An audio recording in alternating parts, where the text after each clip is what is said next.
So I made a couple of mistakes yesterday, which I have now fixed. These were pointed out by Purnendu and Karthik. So let me first clarify that. So so here, when we were talking about this experiment example, I had given two significance levels, alpha is 5% and 10%. So I had incorrectly stated this as the second test as 1% instead of 10%.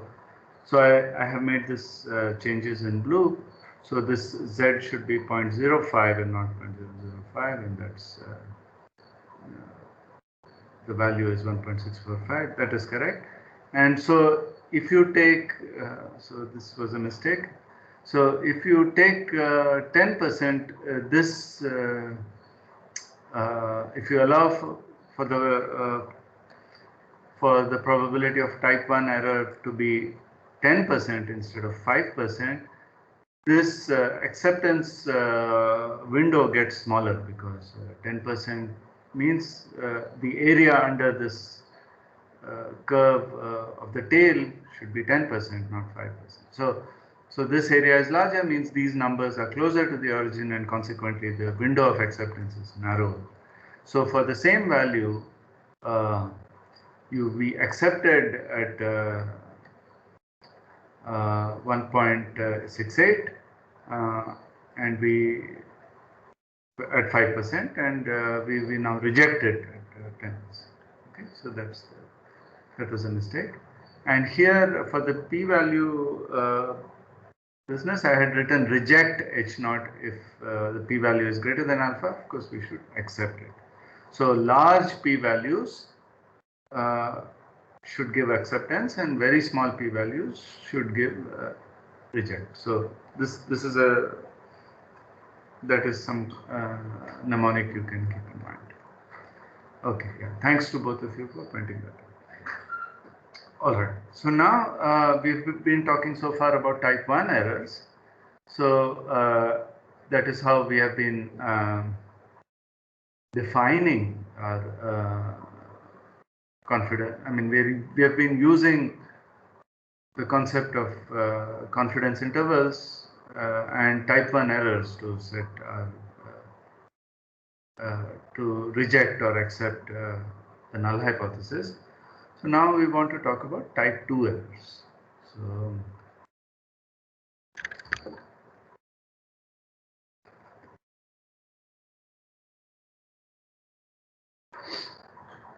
okay. So what is a type 2 error? Recall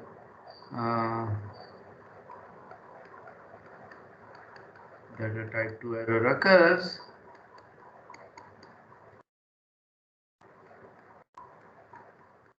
when we accept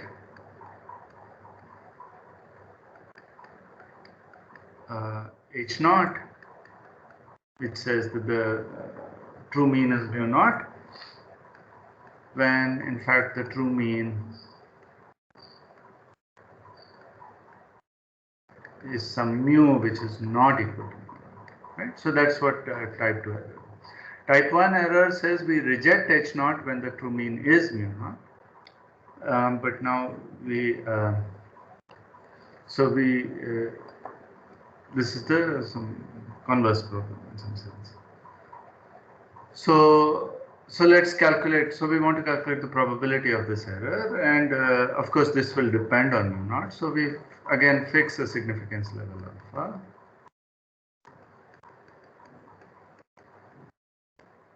And I remind you that we take alpha as 5% as the default. So now we're going to define this function. So define beta of mu to be the probability, assuming that the true mean is mu, of H0 being accepted.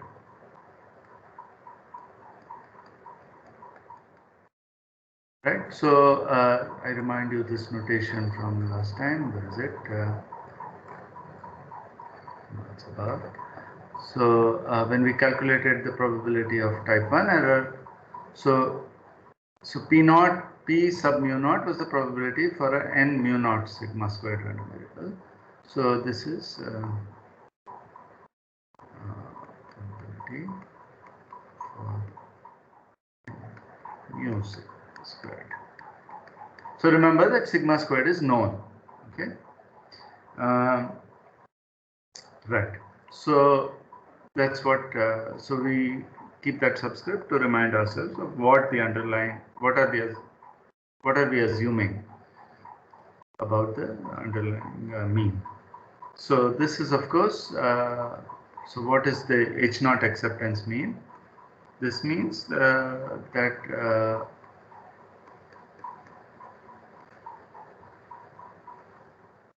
the sample mean is close enough to mu naught in this sense. So square root of n x bar minus mu naught by sigma in absolute value should be less than or equal to z alpha. Right. So this is if you remember. Let me go back to that. So yeah. So we accept h naught if this inequality holds, and that's exactly what I mean. Okay. Please ask if there are any questions. Okay. So this function beta of mu is called the operating characteristic curve.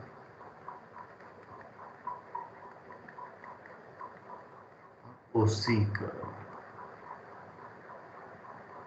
for the test.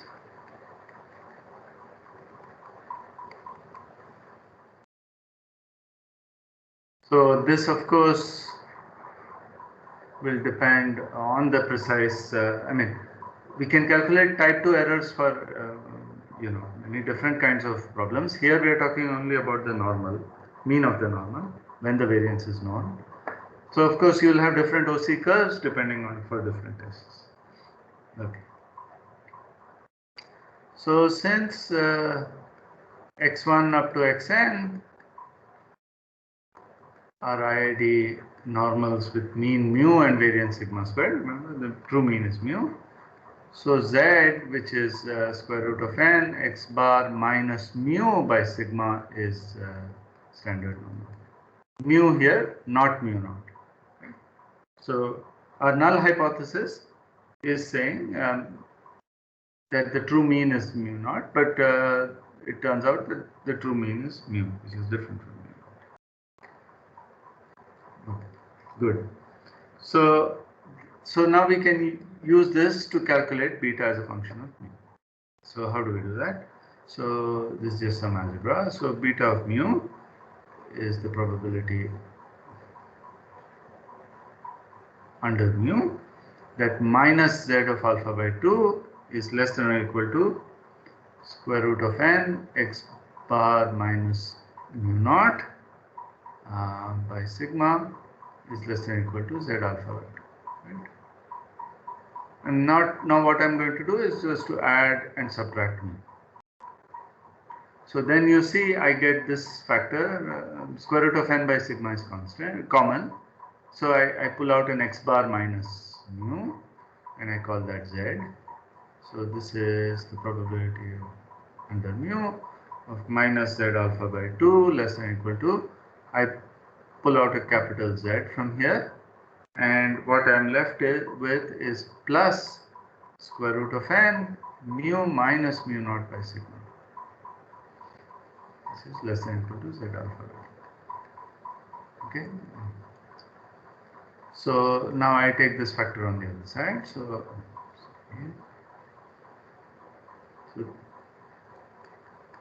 this is probability under mu minus z alpha by 2 plus square root of n mu naught minus mu by sigma less than or equal to z less than or equal to z alpha by 2 plus z alpha by 2 plus the same thing, plus square root of n mu naught minus mu by sigma. So the minus sign I have absorbed by replacing mu minus mu naught with mu naught. But now these are just functions. This is just some probability of an interval for a standard normal random variable, which we know in terms of the probabilistic error function, capital phi. This is square root of n mu naught minus mu by sigma minus z alpha, plus z alpha by 2. That is the probability that z is less than or equal to this, minus phi of this quantity. So this is square root of n mu naught minus mu by sigma minus z alpha. This is just easier to remember instead of writing z alpha by 2 first. We just write this quantity, add alpha by 2, add z alpha by 2 and subtract. Okay, so this is the precise formula for the OC curve. Okay, so now you might worry that this does not seem to be symmetric in mu naught minus mu. So this function, I mean,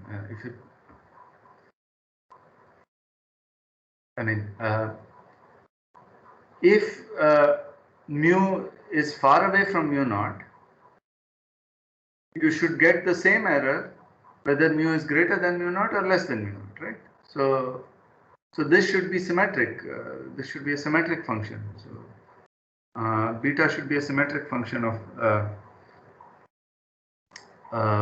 mu naught minus mu, and that does not seem to be the case, but actually it's just a matter of computation. So I leave it for you as an exercise to check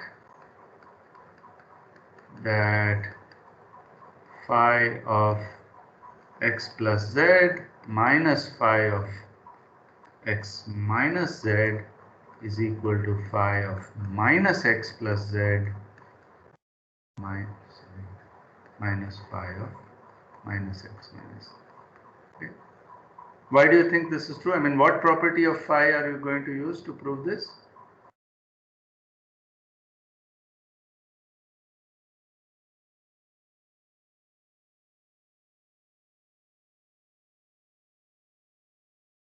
Phi of x is equal to 1 minus phi of minus x. Right, exactly. So that will, yes. Yeah, I was going to say, you actually answered the question completely. I was going to ask you to say that the CDF is, the density is symmetric, is an even function. Anyway, yeah, you answered it completely. Okay, very good. So notice that the dependence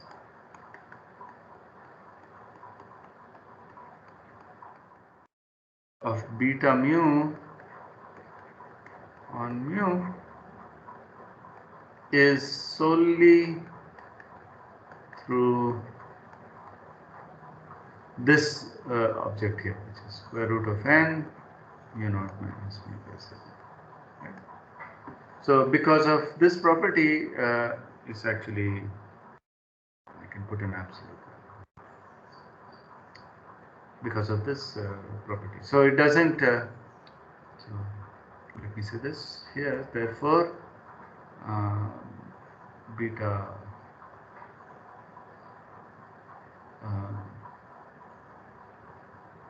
okay, I mean, I've said it here. Okay, so it's this this property, therefore. So if I call this quantity d, then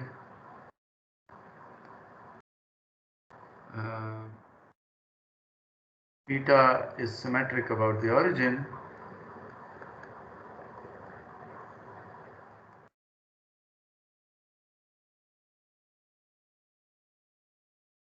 As a function of d, instead of taking it as a function of mu. So if I plot it,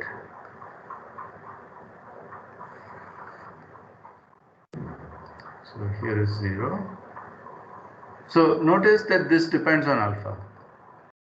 It's not explicit, but there is an alpha dependence. So that is something that you set a priori, right? I said you fix the significance level. So, so you will get something here, and it will go like this. Okay.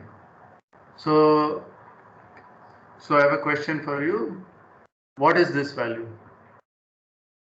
What do you get when d equals 0? In other words, what is beta of mu naught?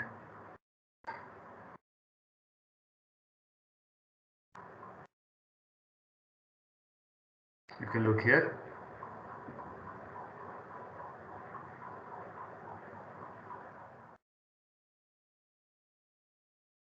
Anybody? So 1 minus alpha. Very good. Yeah, who said that? Yes, that's right. PS. I can't see the name. Yeah, Purnima. Correct. Absolutely right. So this is actually 1 minus alpha. Because if you look here, beta of mu is the probability under mu that H naught is accepted, and if mu naught is equal to mu, this is the probability of the null hypothesis being true, being accepted, assuming it is true, which is 1 minus the probability of a type 1 error, which is exactly 1 minus. That's correct. And notice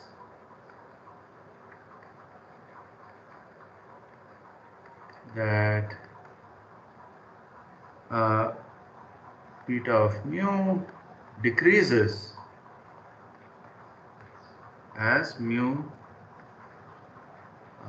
goes away from mu naught. Why should that be the case? Can anyone explain this?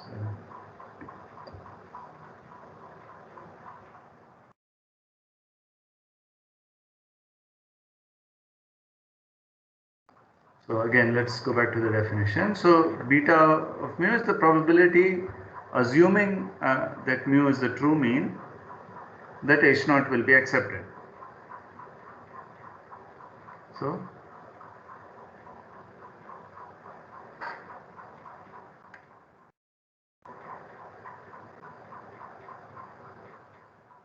if mu naught were very far away, so then it's unlikely that H naught will be accepted, because it's unlikely that the sample mean will be close to H naught.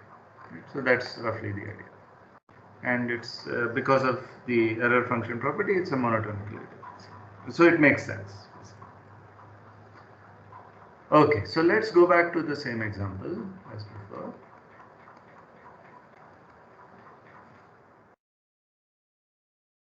So let me remind you. So this is the example. So we have this result of this experiment, which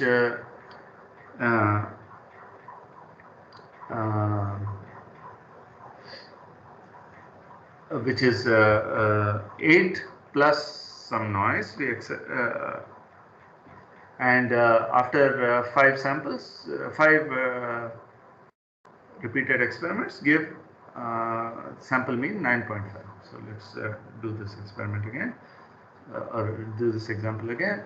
So n equals 5, sample mean is 9.5, and this variance you know to be 4. So now I ask you to find the probability of accepting mu naught to be 8 when mu is in fact 10. Okay, so suppose the true value were 10 instead of 8, and you accepted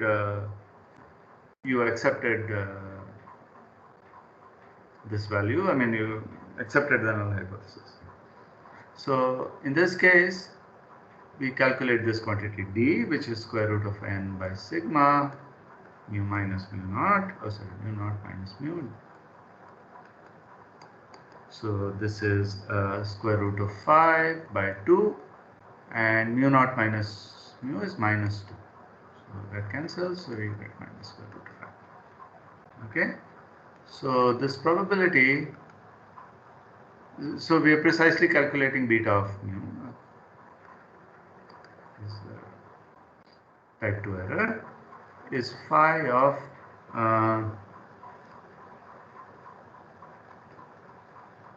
this quantity plus z alpha by 2. Oh, I should have said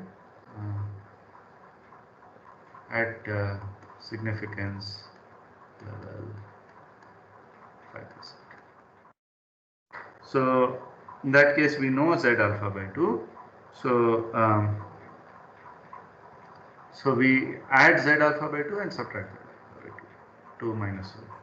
So this is minus root 5 plus 1.96 minus phi of minus root 5 minus 1.96, which the book tells me is about 0.3. Okay, so this is a fairly large number because the sample mean is closer to 10 than to 8. So so such a thing has a fairly large probability, which is not surprising. Okay, any questions? Okay. So another piece of terminology, the function 1 minus beta of mu is called the power function of the test.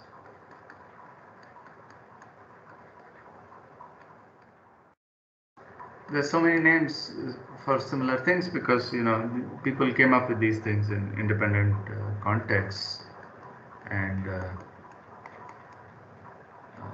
somehow all of these things have stuck.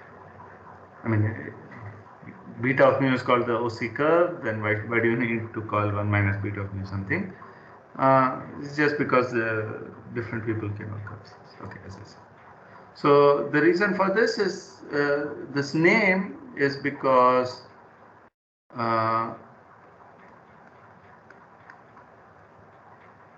this is somehow the power of the test, because the power of this test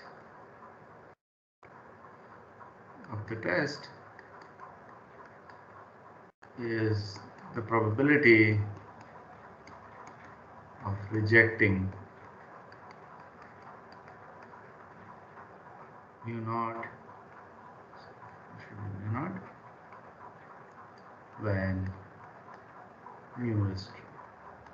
Right? So this is 1 minus the probability of the type 2 error.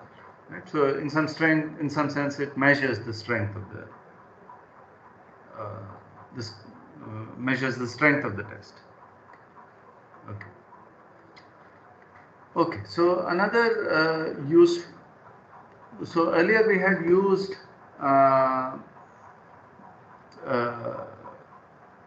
when we were talking about the Bernoulli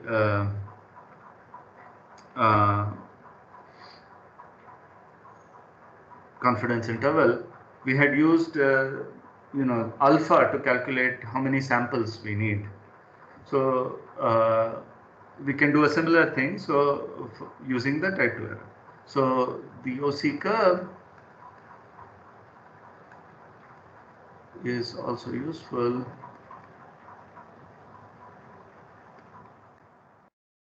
in determining the sample size.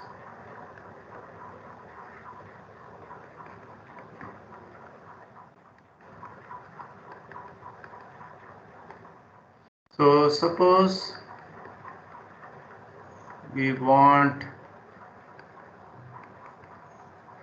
the type 2 error to be some value beta. betas. Unfortunately, this beta is the same as the beta function, but I think somehow this notation is kind of fixed, and this also helps you remember, because alpha is for type 2 error and beta is for type, alpha is for type 1 error and beta is for type 2.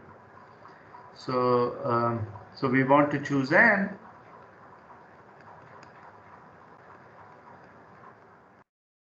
so that beta of mu is beta.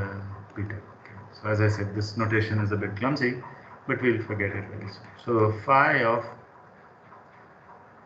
square root of n mu naught minus mu by sigma plus z alpha by 2 minus phi of square root of n mu naught minus mu by sigma minus z alpha by 2. This is beta. I mean, of course, with a computer one can determine this exactly, but it's often good to have a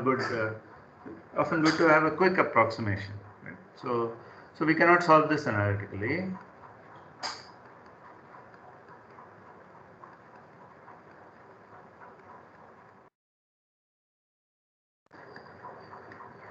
But a quick approximation is as follows.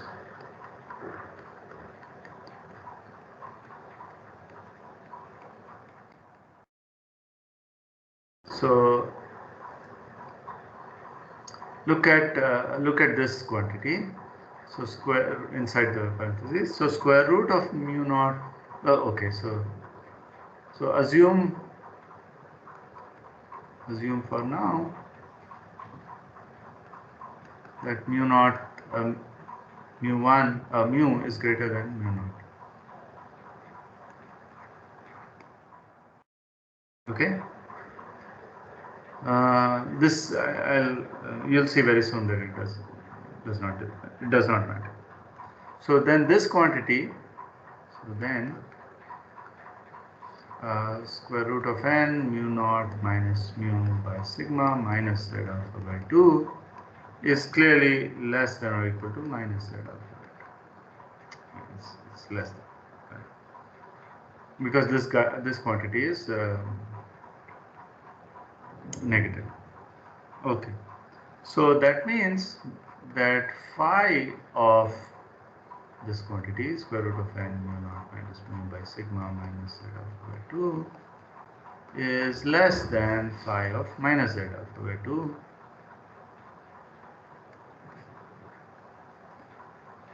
Right? Because it's an increasing function. It's the CDF, so it's increasing. But what is this quantity? Phi of this is the probability that z is less than or equal to minus z alpha by 2. Z, which is the standard normal, is less than or equal to minus z alpha by 2, which is also the probability that z is greater than or equal to plus z alpha by 2 because of symmetry. But this by definition is equal to alpha by 2, right? So that means this second quantity over here is strictly less than alpha by 2. But alpha is the significance level, is typically a small number. We can neglect this quantity. Alpha is a small number, it's like 5% or 1% or whatever. So this quantity is, is going to be a small number. So we just throw it away. Okay. So phi of the other quantity, which is square root of n mu naught minus mu by sigma plus z alpha by 2, is now, I'll replace the equal to by an approximately equal to beta. So I just threw this term away based on this argument. Okay. But now by definition,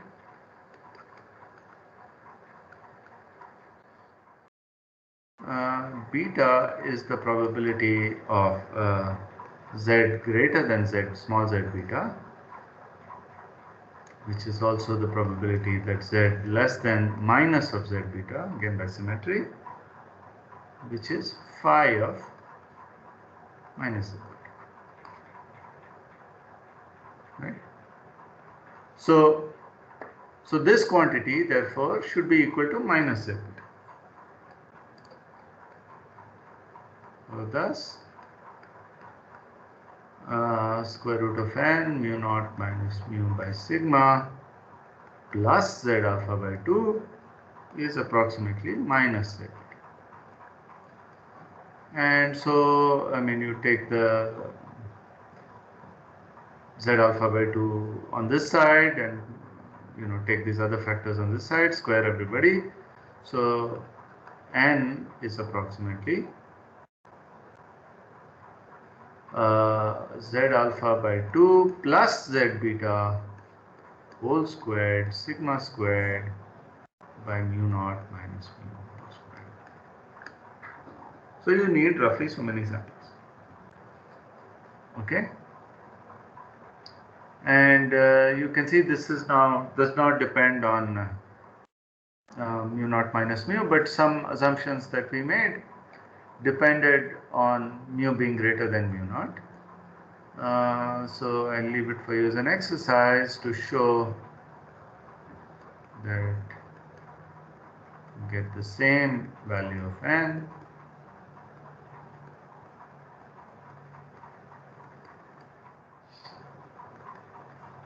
if mu is less than mu. Okay. I mean, just think about where you would have to make the approximation and what you would have to do. Okay, this is more or less the same. Okay, any questions? Okay. So let's go back to our example, our favorite example.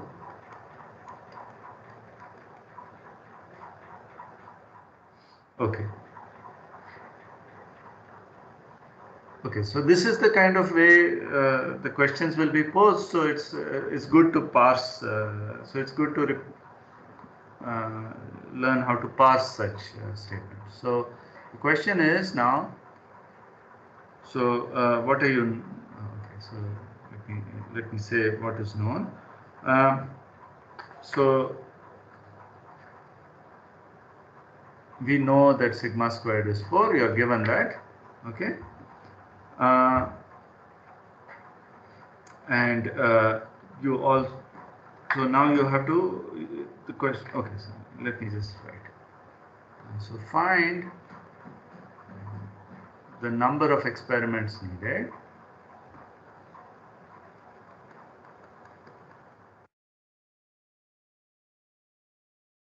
so that the level 0.05 test of H naught, which is mu equal to 8, has at least 75% probability of rejection when mu is 9.2. Okay, so I want you to try to parse this. We are of course going to use this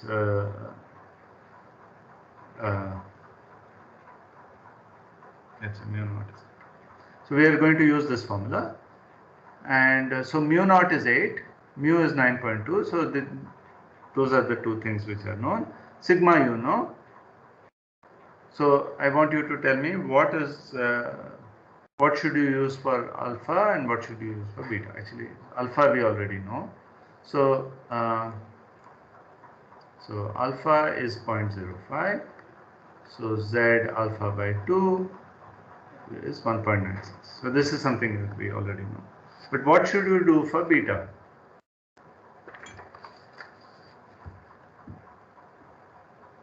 So read this sentence and try to determine what should be the beta. That's the only thing that's unknown.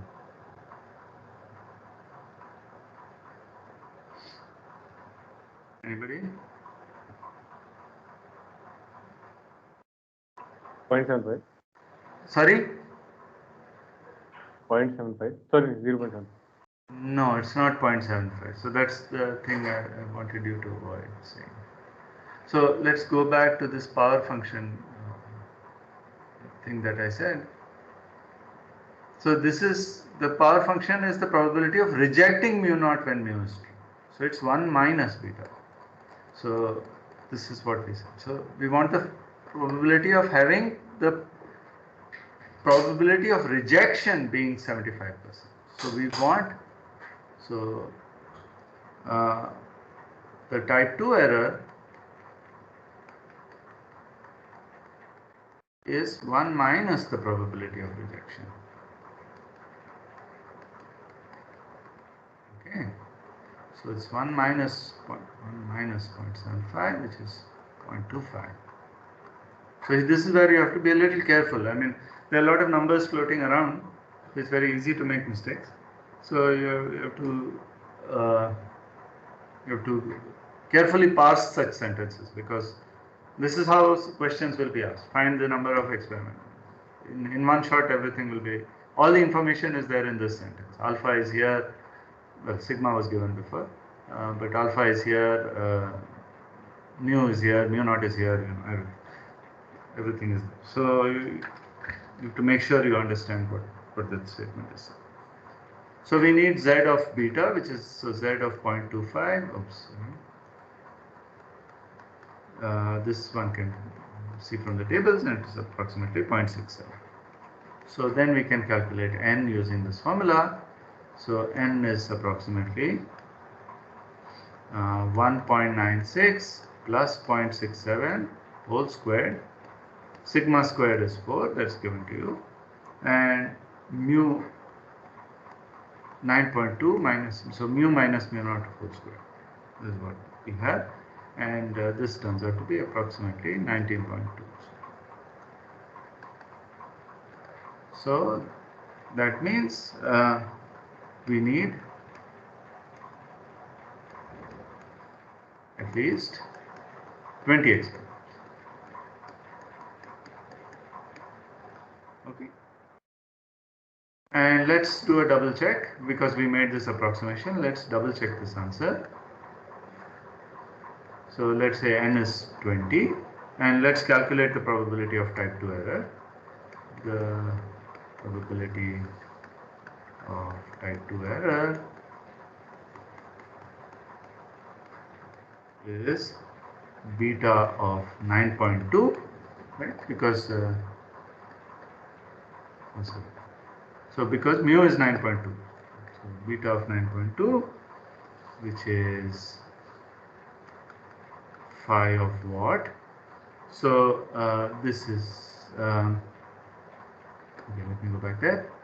So we have square root of n, mu naught minus mu by sigma, plus z alpha by 2 minus z alpha. Okay, so square root of n, so square root of 20 times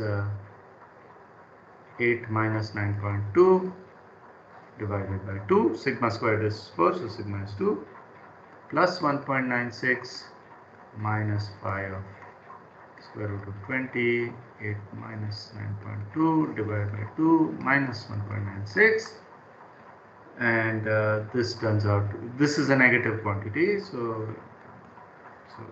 anyway, it's whatever, it's phi of minus 0.723 minus phi of minus 4.643. But this number is so small that this you can treat as 0. And so show it on the page. So this is oops. 1 minus approximately. I mean, this approximately is a much weaker approximately than before, okay? So, I mean, you can calculate it exactly, but there will be so many, it will matter only at some high decimal place. 1 minus 5 plus 0.723, which is equal to 0.235. So, 76.5, so 1 minus that, which is 0.765, chance of rejection.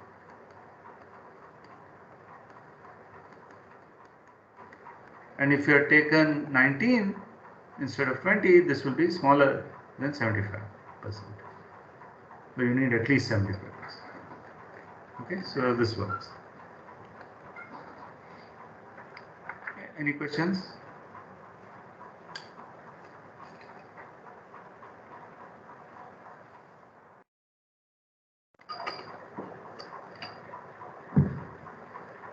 Okay. So now, so far we have been talking about two-sided tests, but now we'll want to shift gears and talk about one-sided tests.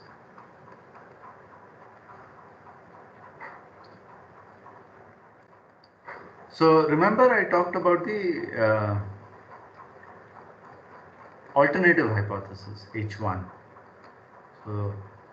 So we usually, as I said, we usually test H0 against this against an alternate hypothesis, and so far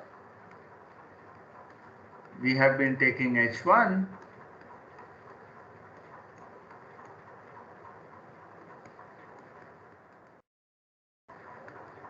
to be the negation of H0.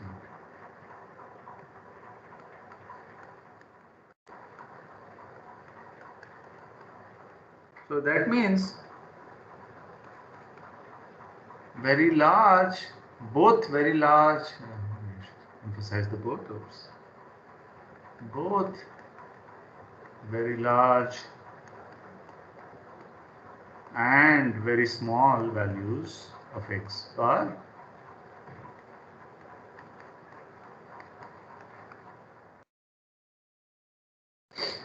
are equally unlikely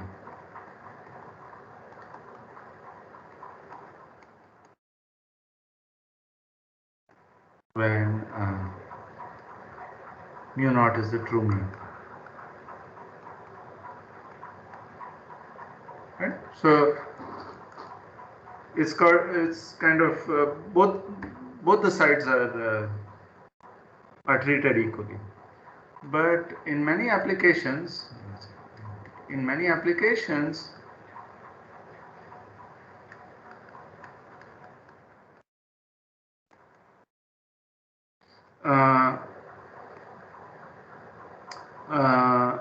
it happens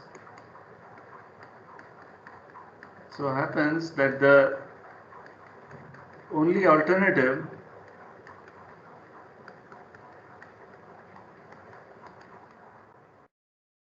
is that the true mean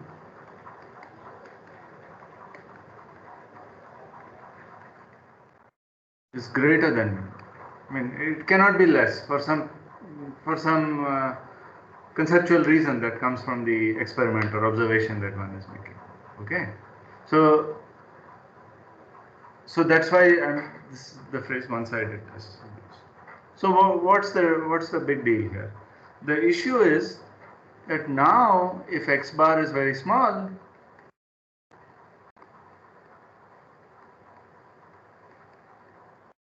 we should still accept H0.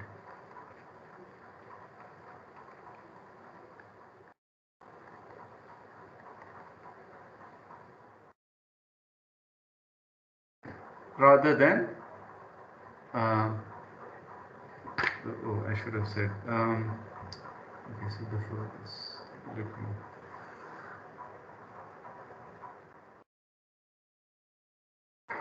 Then we take H1, which is the alternative hypothesis, which says that mu is greater than mu naught, rather than mu is not equal to mu naught. Okay, so we should still accept H naught over H1, because I mean, you know that the true mean cannot be smaller than this. Then if your sample mean turns out to be very small, I mean, it's preferable that, I mean, it's closer to the truth, that it seems closer to the truth that the true mean will be H naught rather mu naught rather than something larger. Is this side clear? So this is called a one-sided testing.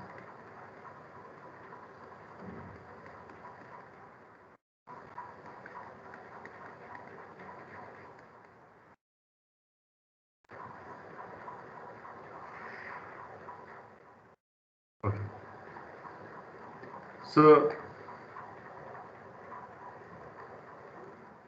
So let us repeat the computations for the hypothesis testing for this situation. We'll follow the same steps as we did for the two-sided test. Okay. Again, we are assuming sigma squared is known. So let x1 up to xn be IID and mu sigma squared. Sigma squared is known. Our null hypothesis is mu is equal to mu naught, and our alternative hypothesis is mu is greater than mu naught. Right? And now, as before, we want to define the critical region. So the critical region, arguing exactly as before, is C, which is x1 up to xn in Rn, such that x bar minus mu naught is greater than C. Small c is what we did earlier for some c. Okay, and we want to determine this. And again, the argument is essentially the same. At significance level alpha, the probability of type 1 error is then probability under the assumption that null hypothesis is true of x bar minus mu naught being greater than c. This should be alpha, right? I mean, this is exactly what we did earlier. So I remind you, this is what we did. So there we put a mod sign. Here we are not putting, because so is this inequality clear? Why we are taking greater than? Because we want this critical region is the low probability region, and this region occurs only when x bar is larger than mu. So x bar is mu plus is larger than mu plus. So this is another way of saying it. Right? So since z, which is again I remind you, square root of n x bar minus mu naught by sigma, this is a standard normal. This calculation, the probability of mu naught x bar minus mu naught greater than c, is the same as the probability that so x bar minus mu naught is z sigma by root n greater than c. This is equal to alpha. This is for a standard normal, and so probability z greater than c root n by sigma is equal to alpha. But this quantity is precisely z alpha. So z alpha is c root n by sigma, and we which means C is sigma, sorry, not C is Z alpha sigma. So again, you see that in the, just as when we were talking about confidence, one-sided and two-sided confidence intervals, when we talk about one-sided confidence intervals, we got Z alpha instead of Z alpha by 2, and that's the same phenomenon happening here. Okay. So therefore, we should accept H naught if square root of n by sigma, which is a z times x bar minus mu naught, is less than or equal to Z alpha, and reject H naught if this quantity is greater than. Okay, and just like this is the analog of this significance level alpha test. Okay, maybe I'll write it this way. The one-sided significance level alpha test is to accept H naught,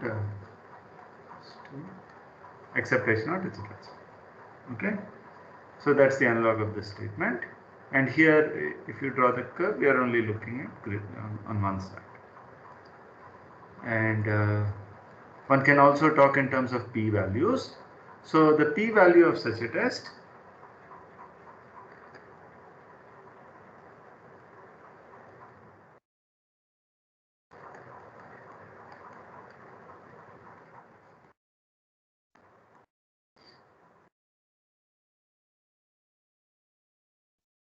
is the probability that z is greater than square root of n x bar minus p, which is 1 minus phi of this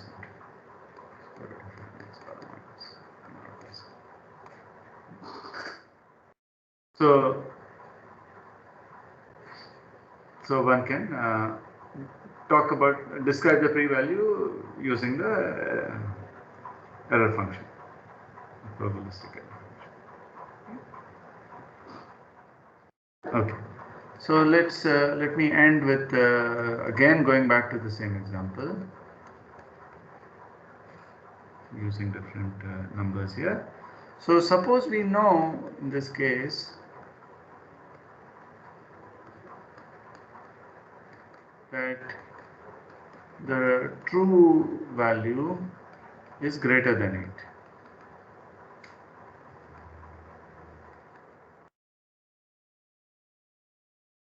8. Okay, so again we did so again sigma squared is 4, n is 5. We did 5 experiments and we got the sample mean to be 9.5.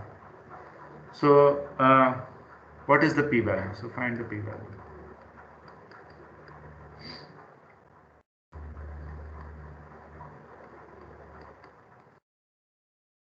Okay, of this test. So our null hypothesis is so H naught says that mu naught is 8 or mu is 8, and H1 says that mu is greater than 8 because we know that the true values are greater than or equal to 8, at least 8. Okay, so then what do we do? So we compute, so p-value rests on this calculation. So square root of n x bar minus mu naught sigma is square root of 5, 9.5 minus 8 divided by square root of 4, which is 2, and which is approximately 1.68. So the p-value is equal to 1 minus 5 of 1.68. This turns out to be about 0.0465. So, Sir? Yes. In this question, shouldn't common sense tell us that we should always reject that mu is exactly 8? Because it's a single value, right? And there are uncountably many values where it's greater than 8. Right. Okay. So, right. So, yes, that is correct. But, I mean, this is not a, yeah. So the problem with that argument is that we have no probabilistic reason, we have no probabilistic model for mu. I mean, I've said this many times. So you are assuming somehow that things are uniformly distributed over R or some such thing. I mean, if you know about measures, you are assuming something like the Lebesgue measure, but we don't have such a model. So we cannot say that the probability of finding any precise value of mu is 0. Right? So we cannot make such statements. So yeah. So I mean, it is perfectly fine to take a precise value of mu rather than an interval for mu. Yeah. So all right. Does that answer your question? Yeah.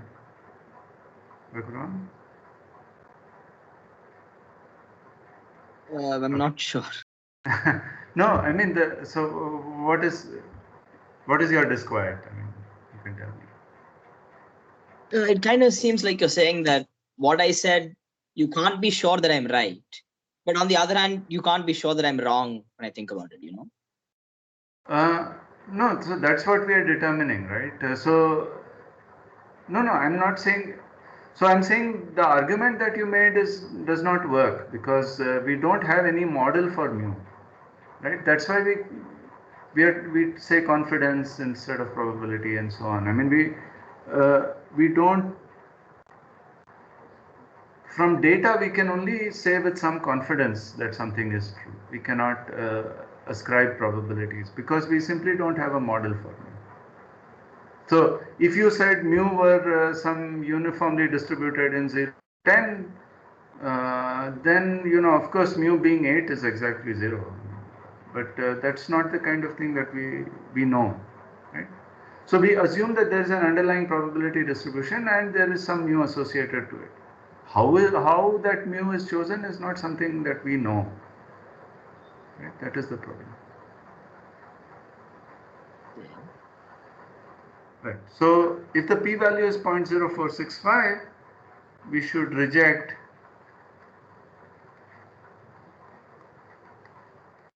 H0 for any alpha greater than 0.0465, sorry, and in particular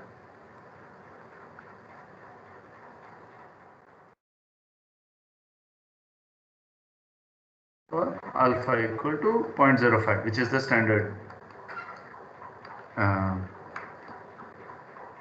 default value. So this sample mean suggests that mu is greater than 8. So we should reject the null. Okay, so I'll stop here. Any questions? Any other questions?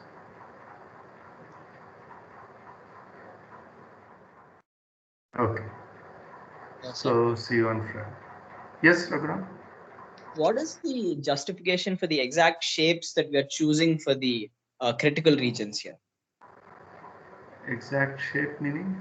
Like, for example, when we are considering the previous case where H1 was the complement of H0, We took the critical region, the complement of the critical region to be an interval centered around mu naught, right? Right.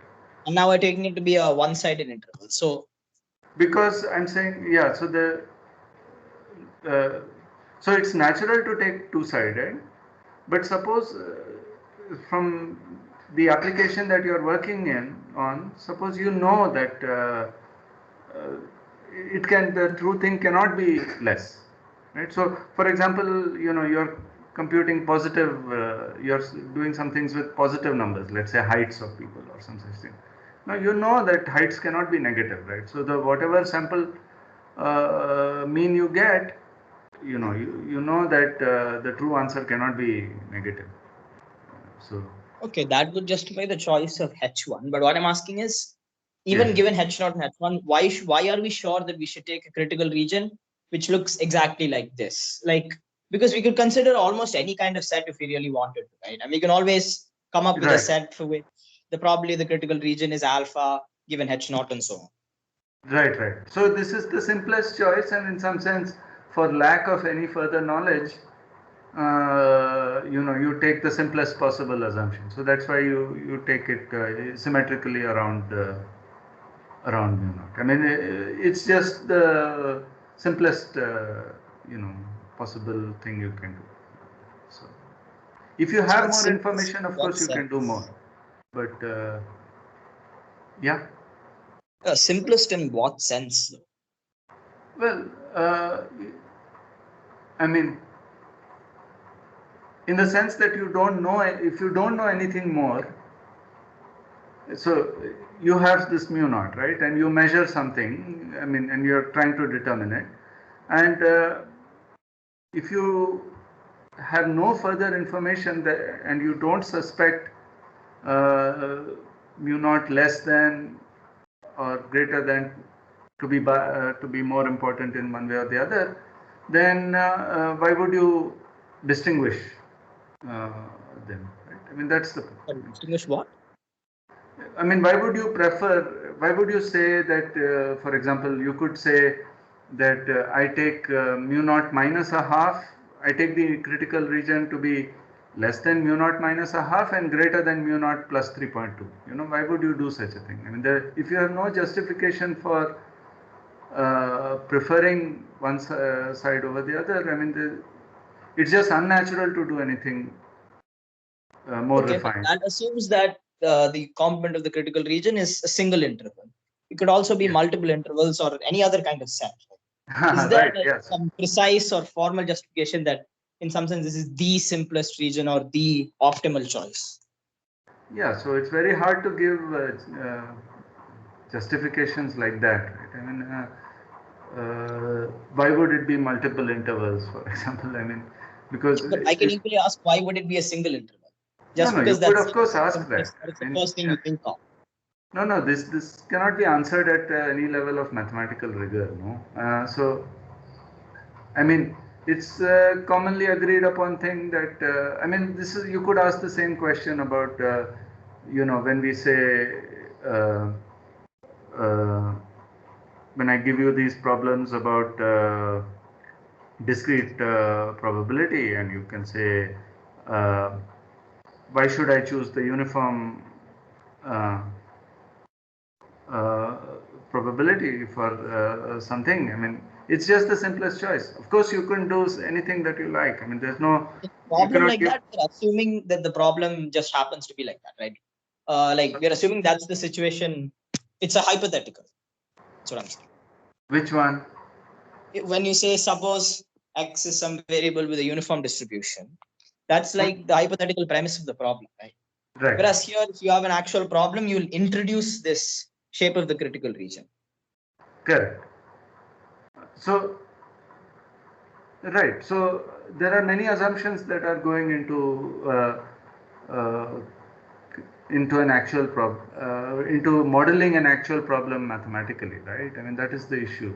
You can say, I mean, you saw already, we are assuming that there is an underlying true distribution. We are assuming that all the samples are independent and have the same distribution. So there are many assumptions that are going through, and in this modeling process, and therefore it seems that unless you have further information, it seems that it's natural to take the critical region to be symmetrically, or the count or the complement of the critical region to be an interval which is symmetric about the true value, right? Which I would say is a natural thing, but if, I mean, you are free to disagree on this. I mean, there's no way I can convince you, because I mean, this is simply beyond the scope of any mathematical argument, right? This is just something that one uses from experience. But you're right. I mean, in most practical problems, there will be